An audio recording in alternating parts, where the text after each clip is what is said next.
নারী ধর্ষণ ও নির্যাতন বিরোধী বিট পুলিশিং সমাবেশের এ পর্যায়ে সামনে উপবিষ্ট দর্শক শ্রোতাদের মধ্য থেকে যদি কেউ কিছু বলার থাকে আপনারা বলতে পারেন। আমি মোহাম্মদ রমজান আলী, আইডিয়াল কলেজের গ্রন্থাগারিক শিক্ষক। আমি আজকের এই প্রোগ্রামে দু চারটি কথা বলার জন্য, আমাকে সময় সুযোগ করে দেওয়ার জন্য কর্তৃপক্ষকে ধন্যবাদ জানাচ্ছি। আজকের এই সমাবেশে উপস্থিত আছেন বাংলাদেশ আওয়ামী লীগ জলঢাকা পৌরসভার সম্মানিত সেক্রেটারি। স্টুডেন্টদের মধ্যে থেকে কেউ বলার থাকলে বলুন। আমার বাসা এখানে। আবার বলো তো। আমার নাম মুসাম্মদ জেসমিন আক্তার, আইডিয়াল কলেজ, আর বাসা এখানে।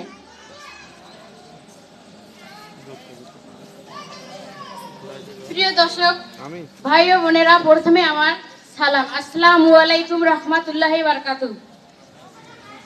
ও অন্যান্য সকল জাতির প্রতি আমার ভালোবাসা রইল। আশা করি আপনারা সবাই ভালো আছেন।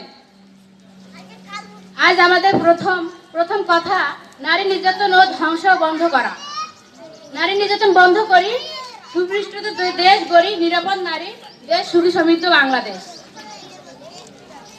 নারী নির্যাতন একটি সামাজিক ব্যাধি, এটি বন্ধ করা দরকার। সন্ত্রাস বাড়ছে, নির্যাতন নিপীড়ন বাড়ছে। আমাদের দেশের মাননীয় প্রধানমন্ত্রী, উনিও নারী। আমি এখানে একটি মতের ঊর্ধ্বে বলতে চাই, আমাদের প্রধানমন্ত্রী একজন পরহেজগার মহিলা, উনিও 5 ওয়াক্ত নামাজ পড়েন।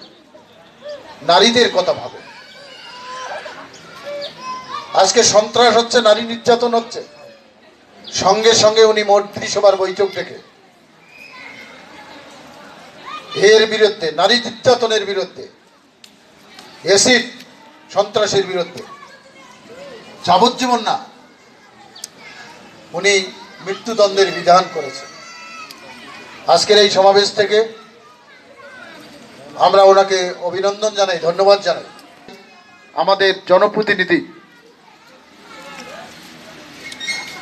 4, 5, 6 মহিলা সংযুক্ত আসনের আমার বোন সুমনা চৌধুরী সর্বকালের সর্বশ্রেষ্ঠ বাঙালি জাতির জনক বঙ্গবন্ধু শেখ মুজিবুর রহমানের প্রতি, স্বাধীনতা যুদ্ধে আত্মত্যাগকারী সকল বীর মুক্তিযোদ্ধার প্রতি আজ 17 অক্টোবর 2020 নারী ধর্ষণ ও নির্যাতনের বিরুদ্ধে সারা দেশে একযোগে বিট পুলিশিং সমাবেশ অনুষ্ঠিত হচ্ছে। জলঢাকা থানার 14টি পুলিশ বুথে একযোগে অনুষ্ঠিত হচ্ছে নারী ধর্ষণ ও নির্যাতন বিরোধী বিট পুলিশিং সমাবেশ। সমাজের সকল স্তরের মানুষের অংশগ্রহণে অনুষ্ঠানটির আয়োজন করা হয়েছে। অনুষ্ঠানে উপস্থিত আছেন অত্র বিটের সম্মানিত কাউন্সিলর বৃন্দ, উপস্থিত আছেন পৌর আওয়ামী লীগের সভাপতি, সাধারণ সম্পাদক, উপস্থিত আছেন অত্র কলেজের সম্মানিত ভারপ্রাপ্ত প্রিন্সিপাল মহোদয়, আমার সামনে উপস্থিত ইলেকট্রনিক্স প্রিন্ট মিডিয়ার সাংবাদিক বৃন্দ এবং পারিবারিকভাবে পরিবারের মধ্যে সচেতনতা গড়ে তুলতে হবে। আমাদের ফ্যামিলিতে বড় ভাই, মা, বাবা যারা আছেন তাদেরকে সচেতন হতে হবে। তার এই যে উঠতি বয়সী ছেলে মেয়ে যারা টিনেজার 13 থেকে 19, এর মধ্যেই এই অপরাধগুলো বেশি হচ্ছে। এদের মাঝে সচেতনতা গড়ে তুলতে হবে। বাড়ি বাড়িতে যারা আছেন ফ্যামিলির বাবা মা, এদেরকে বোঝাতে হবে যে আমাদের কি করা যাবে, কি করা যাবে না। যারা কম বয়সী, একটু আগে আমাদের একজন বক্তা বলেছেন মোবাইল ফোন ইউজের কথা।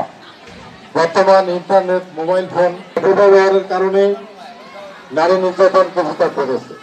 যে মামলাগুলো পাই থানায়, অধিকাংশই দেখা যায় তারা স্বেচ্ছায় চলে যাচ্ছে, অপহরণ হচ্ছে, ধর্ষণ হচ্ছে। পরে